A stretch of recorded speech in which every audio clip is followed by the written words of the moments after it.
అందరికీ నమస్తే, welcome to are Telugu. ఈరోజు ఈనాడు వార్తాపత్రికలో ప్రధానాంశం చూసినట్లయితే సీఎం రేవంత్ రెడ్డి గారు ఆగస్టు 15లోగా రుణమాఫీ చేసి తీరాల్సిందే అని ఒక సమీక్ష నిర్వహించి సహచార మంత్రులతోటి అధికారులతోటి ఎట్టి పరిస్థితుల్లోనూ ఆగస్టు 15లోగా తెలంగాణలో రైతులకు 2 లక్షల వరకు పంట రుణాల మాఫీ చేసి తీరాల్సిందేనని ముఖ్యమంత్రి రేవంత్ రెడ్డి చెప్పారు. దీనికి సంబంధించి విధి విధానాలు రూపొందించాలని అధికారులను ఆదేశించారు. ఎందుకంటే మనం గతంలో చూసినట్లయితే అసెంబ్లీ ఎలక్షన్స్కు ముందు ఆయన ప్రచారంలో భాగంగా ఏం చెప్పారంటే వాళ్ళు ఇచ్చిన 6 గ్యారెంటీల్లో ఒకటి 2 లక్షల రుణమాఫీ, అది కూడా ఏకకాలంలో. ఎలక్షన్స్ అయిపోయినాయి, వాళ్ళు మ్యాజిక్ ఫిగర్ దాటేసారు. వాళ్ళ ప్రభుత్వాన్ని ఏర్పరచుకున్నాక నెక్స్ట్ ఏంది 5 నెలల్లో పార్లమెంట్ ఎలక్షన్స్ వచ్చినాయి. అప్పుడు ఆ ఎలక్షన్స్ ప్రచారంలో ఏం చెప్పాడంటే ప్రతిపక్షాలు మాజీ మంత్రి హరీష్ రావు కానీ ఇతరత్ర ప్రతిపక్ష నేతలు దీనిపైన విమర్శిస్తే అప్పుడు ఆయన చెప్పింది ఏంటంటే ఎక్కడ వెళ్తే అక్కడ, అంటే యాదగిరి గుట్ట వెళ్తే లక్ష్మీ నరసింహస్వామి ఒట్ట, జూబ్లీహిల్స్ వెళ్తే పెద్దమ్మ తల్లి పైన ఒట్టు వేసి ఆగస్టు 15 లోపల ఒకవేళ నేను రుణమాఫీ చేయకుంటే నా ముక్కు నేలకు రాస్తా అని ఆయన దేవి దేవతల పైన కూడా ప్రమాణాలు చేశాడు. ఒకవేళ ఆగస్టు 15 లోపల నువ్వు రుణమాఫీ చేస్తే నా రాజీనామా పత్రాన్ని అందజేస్తున్నా అని మాజీ మంత్రి హరీష్ రావు గారు తన రాజీనామా పత్రాన్ని పట్టుకొని ఇటీవలే గన్ పార్క్ దగ్గర కూడా వెళ్ళడం జరిగింది. అది స్పీకర్ కూడా అందజేయడం జరిగింది. అయితే ఇవన్నీ రాజకీయ విమర్శ, ప్రతి విమర్శలు.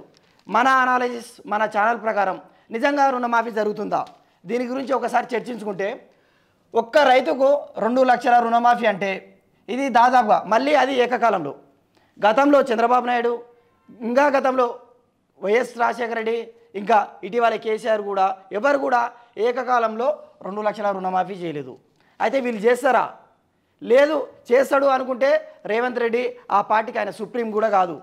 ఏదో ఢిల్లీ పెద్దలు చెప్తే వినాల్సిందే తప్ప ఆయన స్వతహాగా ఎలాంటి నిర్ణయం కూడా తీసుకోలేడు. అయితే వీళ్ళు ఇచ్చిన 6 గ్యారెంటీల్లో అసలు ఫుల్ ఫ్లెక్స్డ్గా సంపూర్ణంగా ఏదైనా ఒక్కటైనా అయిందంటే ఒక మహిళలకు బస్ ఫ్రీ, అది కూడా ఆడోళ్ళు జుట్లు పట్టుకొని కొట్లాడుకుంటున్నారు బస్సులో. ఇది తప్ప మిగతా 5 గ్యారెంటీలు ఏమైనా అయినాయా? ఒక్కసారి ఆయన ఇచ్చిన 6 గ్యారెంటీలు ఏందో ఒక్కసారి మనం గతంలోనే చర్చించుకున్నాం, మరొకసారి కూడా చర్చించుకుందాం. ఒకటి మహాలక్ష్మి. ఈ మహాలక్ష్మిలో ఏంటంటే మహిళలకు ప్రతి గృహిణికి 2500 రూపాయలు, అదేవిధంగా 500కే సిలిండరు. ఇది ఎంతమందికి అయింది? తెలంగాణ రాష్ట్ర వ్యాప్తంగా ఉన్న దాదాపుగా 1 కోటి మంది గృహిణులకు ఇది ఎంతమందికి అమలైంది? ప్రభుత్వం వచ్చి 6 మంత్స్ అవుతుంది, ఇంతవరకు అమలైందా? మరి 2 లక్షల రుణమాఫీ ఎట్లా చేస్తాడు? ఇంకొక గ్యారెంటీ తీసుకున్నట్లయితే రైతు భరోసా. ఈ రైతు భరోసా ఏంటంటే గతంలో కేసీఆర్ రైతు బంధు పేరిట ఎకరానికి 10,000, అంటే ఒక సీజన్కి 5,000, ఇంకొక సీజన్కి 5,000, సంవత్సరానికి 10,000 ఇస్తుండే. ఆయన 15,000 ఇస్తుండే కదా, 10,000 ఇస్తుండే కదా, మేము 15,000 ఇస్తామని రేవంత్ రెడ్డి గారు అప్పుడు మన చిన్న దొర ప్రియాంక గాంధీ వచ్చినప్పుడు ఇది చెప్పాడు. ఎక్కడో కామారెడ్డి ఏదో సభలో. ఇది అయిపోయింది. నెక్స్ట్ గృహజ్యోతి. ఈ గృహజ్యోతి ఏంటంటే ఈ స్కీమ్ ఒక్కటి ప్రతి ఇంటికి 200 యూనిట్ వరకు కరెంటు ఫ్రీ అనేది.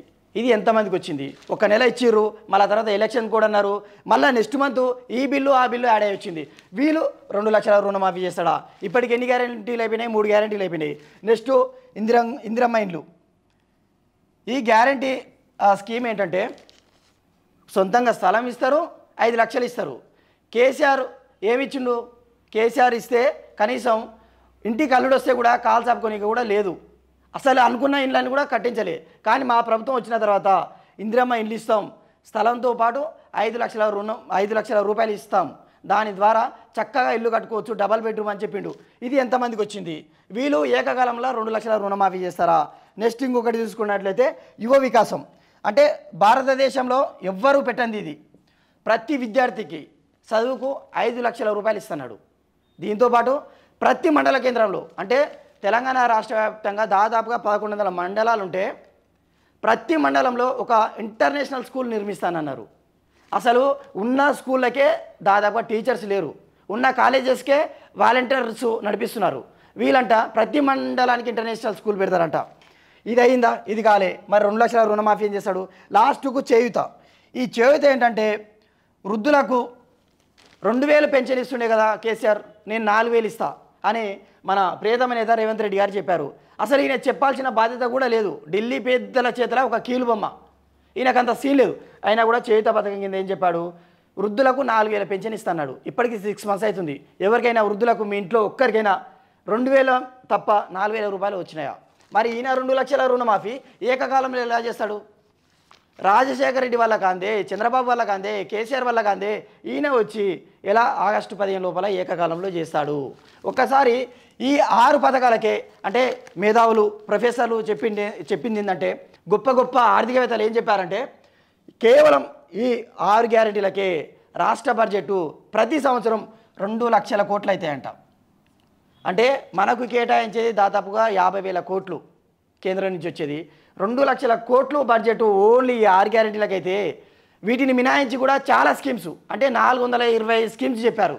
యువతలకు స్కూటీలు ఇస్తానే ఇలా చెప్పుకుంటూ పోతే వందల కొద్దీ, అంటే ఏ సభల ఏ ప్రచారంలో ఎవరికి తోచిన హామీలు వాళ్ళు ఇచ్చారు. ఇవి ఎప్పుడు చేస్తారు? ఇవన్నీ పక్కకు పెడితే మన సబ్జెక్ట్ వచ్చేసి రుణమాఫీ, రైతులకు రుణమాఫీ. ఇది ఆగస్టు 15 లోపల జరుగుతుందా? నాకు నా అనాలిసిస్ ప్రకారం అయితే 100% జరగదు. ఎందుకంటే క్లియర్గా కనబడుతుంది. రేవంత్ రెడ్డి ఏ సభకు పోయినా కూడా కేసీఆర్ ఖజానాను ఖాళీ చేసి వెళ్ళాడు అని చెప్తున్నాడు. అలాంటప్పుడు ఇలాంటి పథకాలు ఇలాంటి హామీలు ఎందుకు ఇచ్చాడో, అవి ఎలా నెరవేరుతాయో, మళ్ళీ ఆగస్టు 15 తర్వాత కూడా కేసీఆర్ మీద ఈ బట్టగాలు చేసే ప్రయత్నం ఏదో చేయబోతున్నాడు అనేది క్లియర్గా అర్థమవుతుంది. సరే, రైతుల తరపున మాత్రం రుణమాఫీ కావాలనే కోరుకుందాం, ఆశిద్దాం. మీరేమనుకుంటున్నారు? నిజంగా రుణమాఫీ జరగవచ్చా? ఎందుకంటే ఇంతమంది దేవి దేవతలపైన ప్రమాణం చేస్తున్నాడుగా రేవంత్ రెడ్డి. నిజంగా రుణమాఫీ జరగవచ్చా లేదా కాలం ఎలా తీస్తున్నారా? మీరేమనుకుంటున్నారో కామెంట్ రూపంలో తెలియజేయండి. ఇంకా ఎవరైనా మన ఛానల్ని సబ్స్క్రైబ్ చేసుకోకుంటే దయచేసి మన ఛానల్ని సబ్స్క్రైబ్ చేసుకోండి. థ్యాంక్స్ ఫర్ వాచింగ్ ఆర్ తెలుగు.